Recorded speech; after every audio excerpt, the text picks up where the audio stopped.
Hello बच्चों, ये आपकी एक्सरसाइज 3.3 के बाद थ्योरम नंबर 3 देखिए। इसमें क्या है, थ्योरम नंबर 3 में इसमें बताया गया है uniqueness of inverse.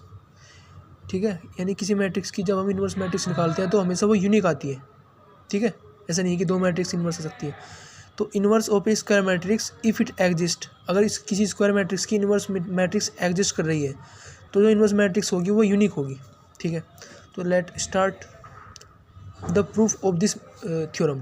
Let A matrix be a square matrix of order m. If possible, let B and C be two matrices of A. हम क्या एज्यूम कर रहे हैं कि इस A मैट्रिक्स की दो इन्वर्स मैट्रिक्स है, B और C दोनों में इन्वर्स है। ठीक है, पहले लेट कर लेते हैं, उसके बाद उसे गलत प्रूफ कर देंगे। ठीक है, अच्छा हमें प्रूफ क्या करना है, अगर हम B और C को दोनों इक्वल प्रूफ कर दें तो क्या हो जाएगा, इसका मतलब है कि दोनों एक ही मैट्रिक्स है। इसका मतलब क्या हो जाएगा कि एक मैट्रिक्स की सिर्फ एक इन्वर्स मैट्रिक्स हो सकती है। तो देखिए प्रूफ में, since B is the inverse of A, चूँकि बी ए की इन्वर्स है तो हम लिख सकते हैं A B into B A equal to I. हमें पता है कि जब किसी मैट्रिक्स में उसकी इन्वर्स की मल्टीप्लाई करते हैं तो हमेशा एक आइडेंटिटी मैट्रिक्स मिलती है, तो A B equal to B A equal to I आएगा। Since C is also the inverse of A, matrix C भी ए की इन्वर्स मैट्रिक्स है, तो हम क्या लिख सकते हैं, A C equal to C A equal to I. ठीक है, तो A C equal to C A equal to I होगा, इन्वर्स वो भी क्या मिलेगी, हमें आइडेंटिटी मैट्रिक्स मिलेगी। तो देखिए मैं बी को क्या लिख सकता हूँ, बी इजिकल टू बी आई लिख सकता हूँ। आई यहाँ पे क्या है, आइडेंटिटी मैट्रिक्स, तो बी आई हो गया। अब आई की जगह मैं रिप्लेस कर दूंगा ए सी।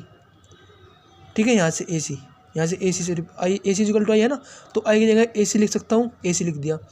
अब मैं बी ए लिख रहा, बी ए इसे क्लब कर लूँगा एक जगह और सी लास्ट में लिख देता हूँ। तो बी ए क्या है हमारे पास, देखिए बी ए यहाँ से देखिए बी ए क्या है हमारे पास, आई है, तो ये हो गया आई इंटू सी। तो आई इंटू सी, जब किसी मैट्रिक्स में आइडेंटिटी मैट्रिक्स की मल्टीप्लाई करते तो क्या आता है, आई, वही मैट्रिक्स आती है सेम, तो हमारे पास सी मैट्रिक्स आ जाएगी। तो यहाँ पे क्या हो गया, B equal to C proof हो गया, बी इक्वल टू सी हो गया, और ये हमें प्रूफ करना था।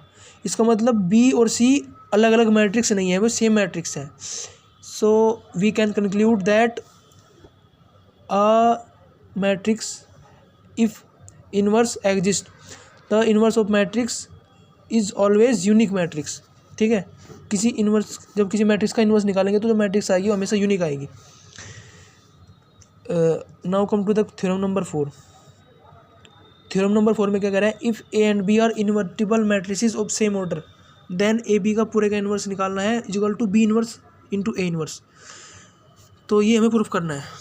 ठीक है, अब की बार मैट्रिक्स थ्योरम नंबर 4 में, इसमें दो मैट्रिक्स हमारे पास इन्वर्टिबल है सेम ऑर्डर की, तो अगर हम इन दो को मल्टीप्लाई करके ऊपर इन्वर्स लगाएंगे तो कैसे ओपन होगा, तो ये ऐसे ओपन होगा, बी इन्वर्स ए इन्वर्स, उल्टा हो जाएगा, इसे बोलते हैं रिवर्सल लॉ। अभी बताऊंगा इसके, देखिए प्रूफ कैसे करना है। सबसे पहले तो प्रूफ देखते हैं। तो अगर हम ए मैट्रिक्स बी मैट्रिक्स दो मैट्रिक्स की मल्टीप्लाई कर रहे हैं, ठीक है, तो हमारे पास क्या आएगी, एक मैट्रिक्स आएगी, तो ए बी यहाँ पे क्या है मैट्रिक्स, और उसका इन्वर्स की मल्टीप्लाई मैंने इसमें की तो क्या आएगा, आइडेंटिटी मैट्रिक्स आएगी, तो इक्वल टू आई लिख दिया। तो अब मैं क्या करूँगा, इस इक्वेशन में दोनों तरफ मल्टीप्लाई कर दूंगा ए इन्वर्स की, तो जब दोनों तरफ मल्टीप्लाई करूँगा ए इन्वर्स की, तो मैट्रिक्स की, जब मैट्रिक्स की इक्वेशन हमारे पास होती है तो उसमें दो तरह की मल्टीप्लाई होती है, इसे बोलते हैं pre multiply post multiply. Pre multiply का मतलब जो एक्सप्रेशन लिखा हुआ है उससे पहले किसी मैट्रिक्स की मल्टीप्लाई करना। ठीक है, ये स्केलर की मल्टीप्लाई करना। पोस्ट का मतलब होता है बाद में मल्टीप्लाई करना। ठीक है, एक्सप्रेशन के बाद। तो देखिए, चूंकि आपको पता होगा ना कि अगर मैं ए मल्टीप्लाई बी लिखता हूँ और बी मल्टीप्लाई ए लिखता हूँ, दोनों अलग अलग चीज़ है, पता है। तो इसी तरह से इसमें डिफाइन किया गया है प्री मल्टीप्लाई पोस्ट मल्टीप्लाई।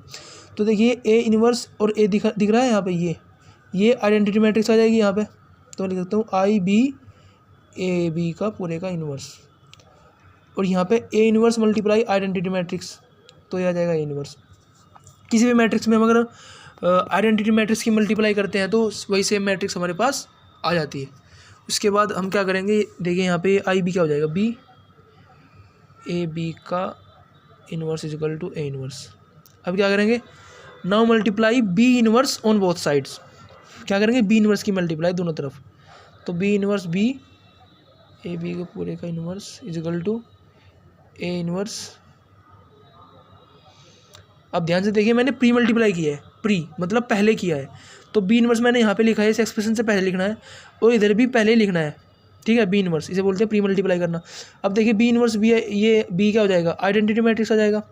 अगर हम किसी मैट्रिक्स में इसकी इनवर्स की मल्टीप्लाई करते तो आइडेंटिटी मैट्रिक्स मिलता है, ये हो जाएगा हमारा ऐसे एज इट इज़।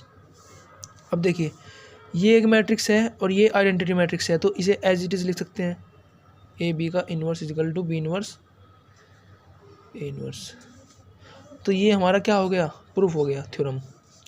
ठीक है, ये थ्योरम में था ना, A B are invertible matrix of same order then A B का पूरे का inverse equal to B inverse A inverse, ऐसे शो करना था। ठीक है, ये आपकी थ्योरम नंबर 4 भी प्रूफ हो गई है।